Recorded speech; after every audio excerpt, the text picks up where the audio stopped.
Want to win that bidding war in this competitive market? Come on down, let's get ready to rumble!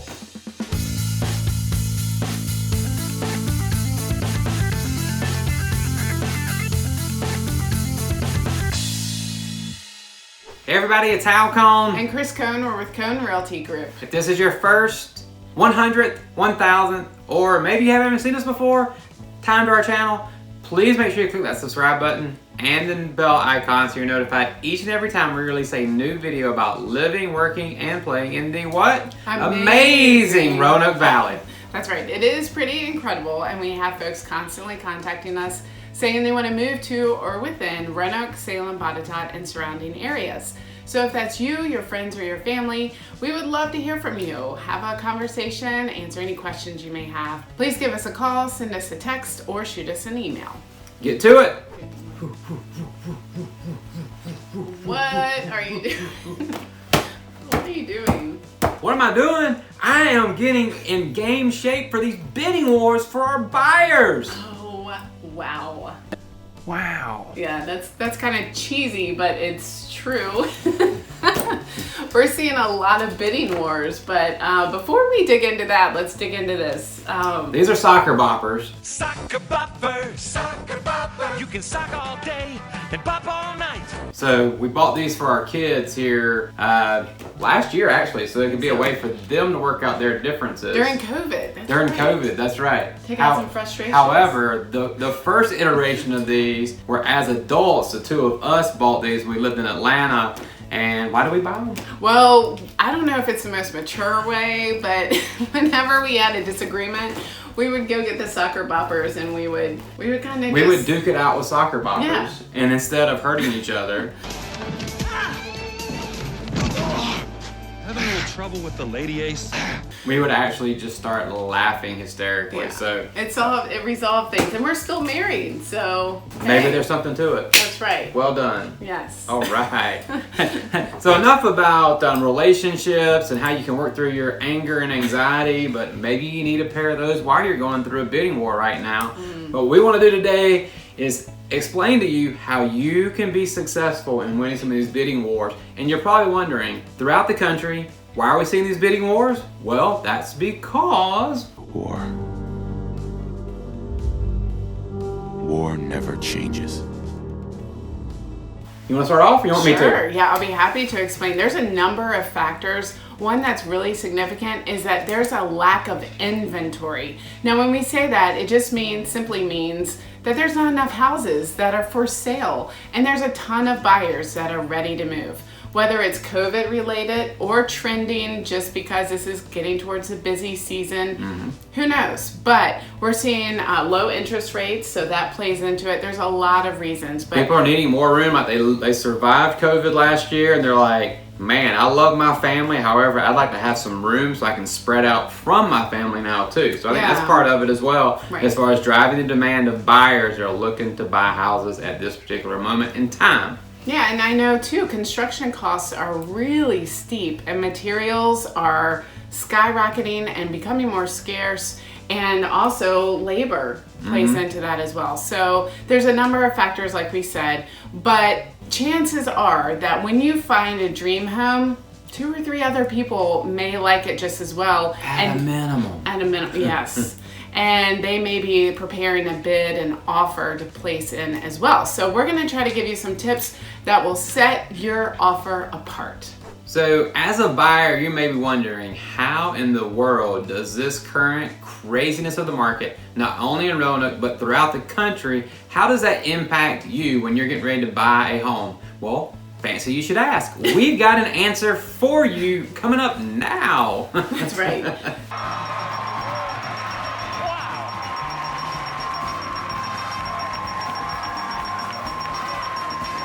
So what we're seeing, our buyers are having to look at houses very quickly. The day that it goes on the market, you need to go into the property and see it if at all possible. We devise a strategy with our clients, whether they're here in the Roanoke Valley or throughout the country and actually internationally now. Yeah, we got Costa Rican folks reached out to us. Hey, Costa Rican folks.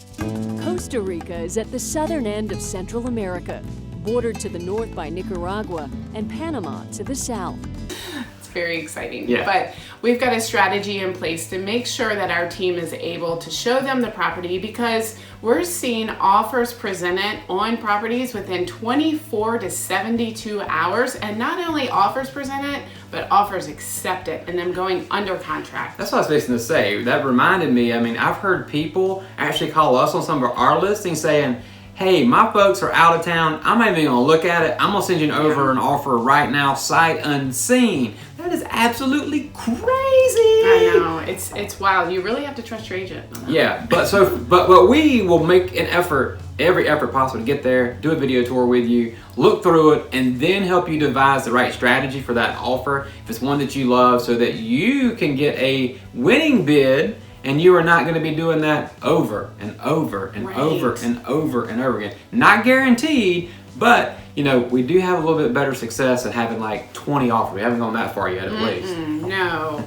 And it's challenging. It can really deplete your emotions, your time, a lot of resources at hand. And we've gotten pretty creative at some ways that we not only protect you, but make the offer as appealing as possible. So anyways, let's talk again about how it affects you as a buyer. You have to be ready, and we would get you comfortable and confident in whenever you find that house that you love. But also let's talk about price.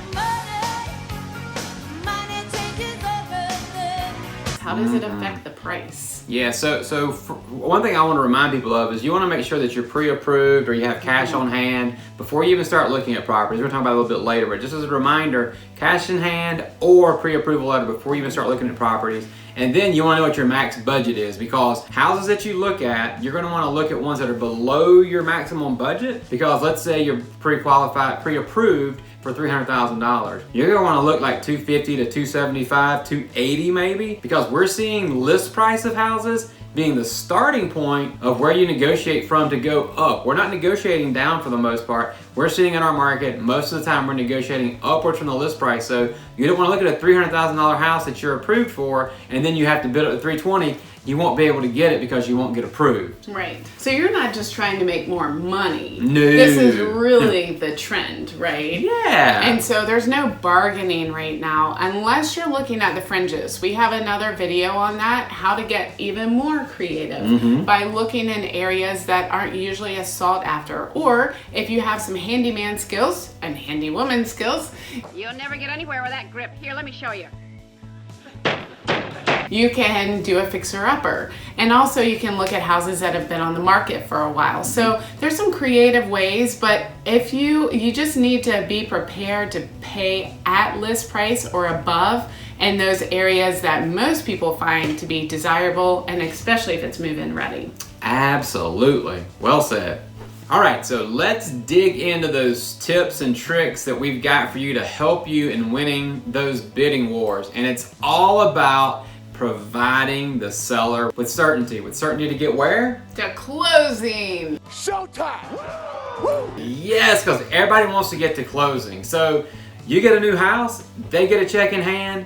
The easier that seems to them, without any complexity, that's the offer they're gonna probably choose, to be honest with you. Yeah, definitely. So what that means for you is that you may not get all those boxes quite checked off. You might have to make some compromises.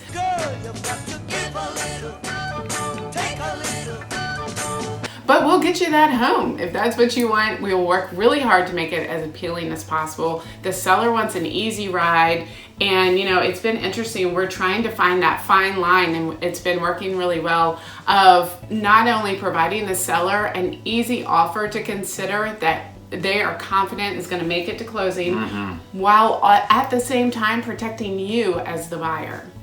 All right, so we are gonna get you there. We are gonna get into the nitty gritty. We're gonna get into your tips right now to help you win that bidding war. And the first one we're gonna talk about is gonna be removal of contingencies, which we're gonna talk about. Can everybody see me? Can you all hear me? Okay, removal of contingencies. What this essentially means is we want a really clean contract for the seller. And even though it might be a little easier if you sell your house first, if you're in that position that you need to sell, it may not look as attractive to the seller. So if you had submitted an offer that was contingent on the sale of your home, that's not a very strong offer in this market. It doesn't give them that certainty. Nope. No, because things could go wrong on yours, and so there's just their mind's just gonna go.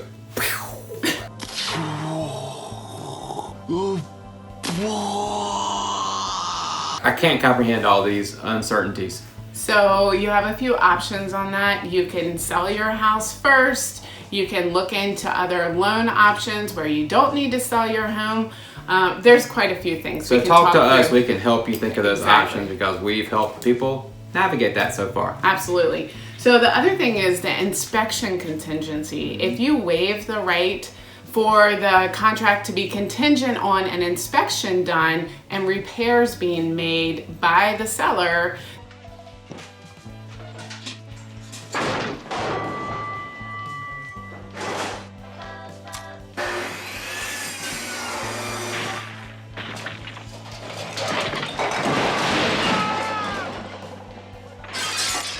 then that is really appealing to them. Yeah, so what we normally recommend, our recommendation to all of our clients is do a home inspection, radon inspection, make sure inflow and infiltration is done, which is something just common around here. But wait, there's more. Make sure wood destroying insect inspections are done. So, honestly, to protect yourself, those are things you want to do, and talk to your professional realtor about the best plan of attack for you. But one of the things we have had successfully done is we'll make it that the home inspection is for informational purposes only. Some other jargon in there to help protect you a little bit. So you still get those done and you know whether you're getting a limit or not ahead of time by doing those inspections. So if you can remove those contingencies on the inspections in a manner that's comfortable to you, then that's going to put you in a better position. And then also let's talk about the appraisal. So with us going above and beyond list price sometimes, some of these prices are seeming kind of crazy. So let's say you happen to offer $50,000 over list price. Wowzers. Which I have heard of here in our market here lately. If you're to do that, what happens if it doesn't appraise? If you're getting a loan and it doesn't appraise, what happens? You don't get to close on it. No. And if you don't get to close on it,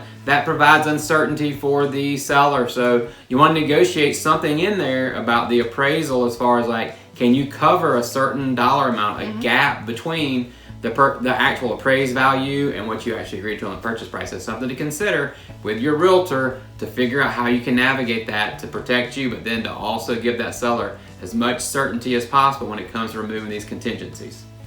Okay, so trick, step number 2 Punch number 2 to help you win in a bidding war is going to be, what did we tell you should be your starting point for price? List price. That's right. But you're going to go above that with what we call an escalation clause. I really like escalation clause. She does. Because it just seems like a really cool way to still make sure you're comfortable within your price range, yet outbid others. So it's kind of like if you've ever bid on any products on those online shopping sites like eBay or anything like that, where you name your price and then someone else competes and blah, blah, blah, and it keeps driving the price up, but you have your maximum listed and it can go up to that amount. And hopefully you will get that amount, you get the product because you've outbid your competitor. It's the same thing. But do you want to give us a good example through what we've seen? Yeah, so let's give you an example here. And this is on a property that we recently put an offer in on, and we use the escalation clause. But initially, they started out with 9 offers when I talked to them on a Thursday night. Then the listing agent calls me back on Friday morning and says, we've got 20 offers in hand now, not just 9. 20. So it's going to take us a while to sift and sort through all these to be able to come to a conclusion. That's wild. 20. Craziness, yeah. So with that, let's just say in that particular instance that the house was listed at $250,000. Then let's say that there were 5 bids out of those 20 that are offers that were all at $260,000. Oh, I feel a big one. But what we would do and recommend is we always try to say, what's your comfort level as far as like how high are you willing to go? $1 million. And we help you analyze that too, Yes. because we don't want you to overpay. Return on investment. We'll look at how you can sell it later. If you're going to sell it short term, long term, we'll go through all that stuff with you. That's right. And what I always like to say is, if you love this house so much, let's make sure we swing for the home run, not the double, so that you know that you have put your best That's right. swing or your knockout punch out there. Finally, a worthy opponent. Our battle will be legendary. Woo, I got that with the boxing analogy today. I like it. So anyway, so we're at $260,000. There's 5 offers, including yours at $260,000. But guess what? You had brilliant realtors that put in an escalation clause. What the escalation clause does is it beats the next competing offer by a certain dollar amount. So let's say you were willing to go up to $270,000. The other offers were just $260,000. Then your escalation clause, you would decide, okay, I'm willing to beat that other offer by X amount of dollars. At a minimum, we should say at least $1,000. I mean, $2,000 is even better. But in this instance, you're willing to go to $270,000. The other offer was at $260,000. You did an escalation clause that said, I'll beat those next competing offers by $2,000. So you would actually, from a price perspective, you could beat them out on price at $262,000, and that could potentially be your home.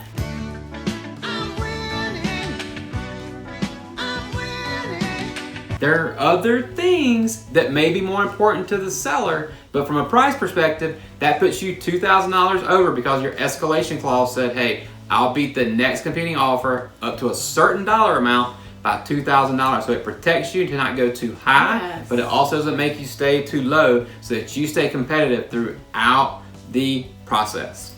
All right, so where are we? We are on tip number 3, or knockout punch number 3. Round 3, any of those could be a fit, and we're gonna talk about your earnest money deposit. You don't wanna make it itty bitty, because that is not as attractive to the seller. Right, so this is a good faith deposit that after you've come to terms on everything in the contract, you've negotiated and everybody signed everything, then you are to submit an earnest money deposit, and that gets held in escrow and it becomes a line item in your closing statement, and then You'll get it back at closing. And then you'll get it back at closing. And I want my $200. All right. Yes, as long as you don't default on your contract. So with us, we want to make sure that whenever you sign your contract, you know what you're signing. You're knowing how you might default on it. We will do everything we can to protect you, guide you, direct you, so that you do not default, because not only will you lose your earnest money deposit, but the seller could also sue you. That's lost in translation many times, but it is a fact. Yes, absolutely. Stole it! Not exactly. You stole my car! My life, I knew you stole it! I did not steal stole your my car! And then you rented a car! And then you burned it I up! did not! I found it in my wallet! I knew you stole it! I thought you put it there! Why would I put it there? Kindness? Kindness! Thank you. Ooh, I know, scary. yeah.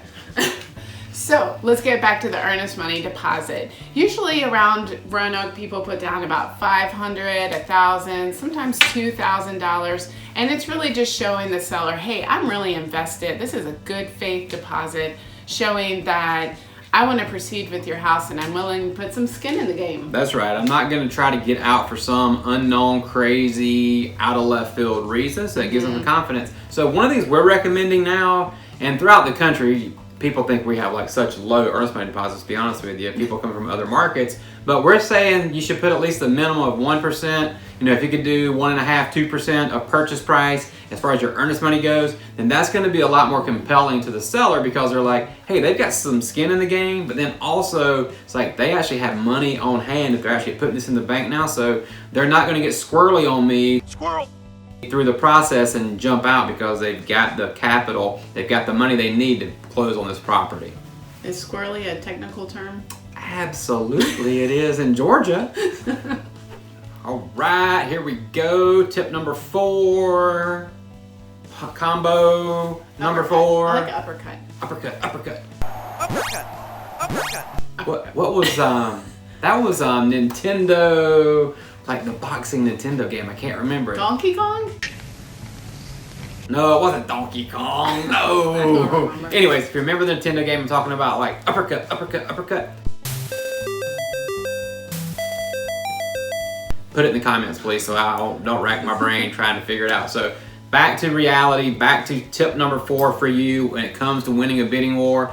And one of the things we want to talk about before we get into the nitty-gritty again on that, to get into the details, is going to be make sure your realtor communicates well with other realtors, because you can find out so much information and get some certainty and be able to understand what the seller wants and needs to make your offer stand apart. And one thing is going to be a move-in date flexibility or a potential rent back. And why don't you explain that to them? Yeah, so it really, you're right. I mean, you have to have good communication, and if you develop that rapport, a lot of times you can work through things and you understand the seller's motivation. Is it price? Or can they just not find a home and they need a long time to stay in their property? Or do they need a quick close because they just got transferred? So there's a lot of factors at play there. You don't always find out that information, but it is good to know. And be flexible again. Yeah, you want to be flexible. And so we had a recent scenario with our sellers actually.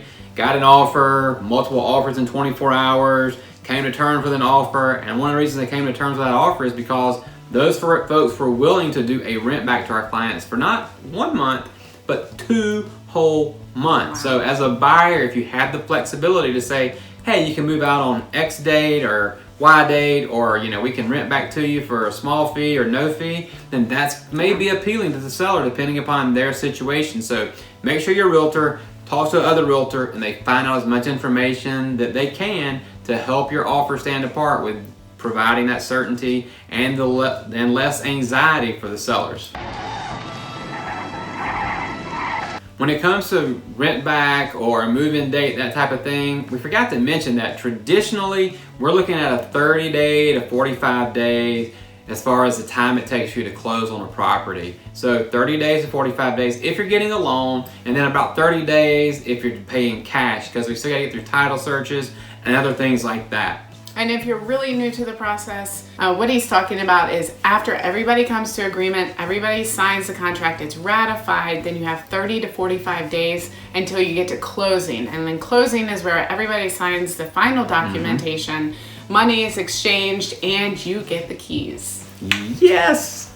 All right, so we are on number 5 now. So round 5, punch 5, tip number 5. The number of the day is 5. For winning a bidding war is going to circle back a little bit. We're going to talk about financing, like how are you going to pay for this home that you're purchasing? Yeah, and remember, everything is trying to give confidence to the seller that you will be closing on time with no hiccups in financing. So cash is king.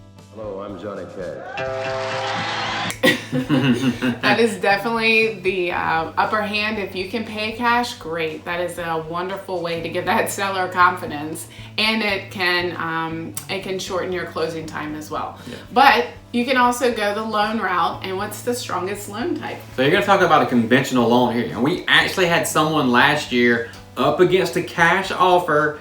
They were doing a financing. It was conventional. They had money to cover the gap in the appraisal, and because we were using a local lender that people knew, liked, and trusted, and knew we'd get the closing, our conventional loan actually trumped the cash offer. And it was all about those relationships here locally in the Roanoke Valley that were able to help our client get there, because they did have a loan. So therefore, relationships sealed the deal. Definitely. And we have a list of lenders that we know, like, and trust, and that have really exceeded our clients' expectations. So we're happy to provide those to you if you want, or you can use someone that you want. But what we love about local lenders is they're so available. If you see, typically you're going to be seeing properties outside of normal working hours. Think weekends, weeknights, and especially during the summer, you got you got light till 9 o'clock. Yes. Great time to see houses once you get off. You got 2 or 3 hours in the evenings to see them,